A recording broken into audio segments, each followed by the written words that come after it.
Pemerintah Kota Makassar akan menyiapkan 5.000 hektar kawasan reklamasi berbasis mitigasi.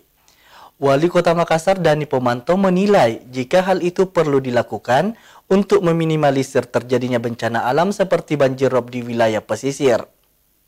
Yang sudah juga masuk ke laut, sistem drainase yang belum normal. Rapat koordinasi khusus Rakorsus Pemkot Makassar 2023 membahas banyak persoalan. Salah satu di antaranya adalah bencana alam yang banyak terjadi di Makassar seperti banjir. Wali Kota Makassar Dani Pomanto menyampaikan pembangunan di Kota Makassar kian hari semakin pesat dan menyebabkan kepadatan. Hal itulah yang dinilai menjadi salah satu penyebab timbulnya banyak persoalan. Salah satunya adalah banjir.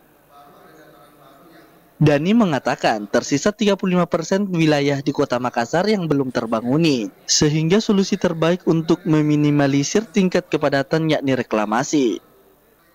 Pemerintah Kota Makassar akan menyiapkan 5.000 hektar lahan reklamasi berbasis mitigasi. Selain menjadi solusi untuk mencegah Kota Makassar yang semakin padat, reklamasi juga bisa menahan terjadinya banjir rob di wilayah pesisir. Rencanaan 5.000 hektar kawasan reklamasi berbasis mitigasi. Jadi ini tidak boleh bukan hanya reklamasinya berdiri sendiri, berbasis mitigasi bencana. Apa maksudnya berbasis mitigasi? Reklamasi yang ada seperti di CPI itu ketinggiannya 4 meter dari mean sea level. Itu artinya kita bisa memproteksi sampai 200 tahun kalau ada rob bisa tertahan di situ. Coba kita lihat sekarang rob di Makassar. Rob yang ada di Makassar itu sekitar Tallo, ujung tanah yang mengalami rob.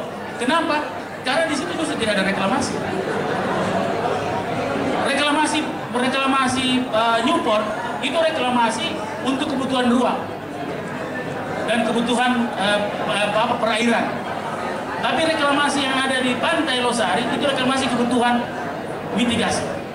Dani menambahkan, reklamasi berbasis mitigasi sudah diakomodir oleh undang-undang. Pihaknya pun optimis bisa menambah kawasan reklamasi di Kota Makassar sebagai bagian untuk mendukung program resiliensi, menjadikan Kota Makassar sebagai kota yang berdaya tahan terhadap bencana. Wahyu Saputra, Slebes TV.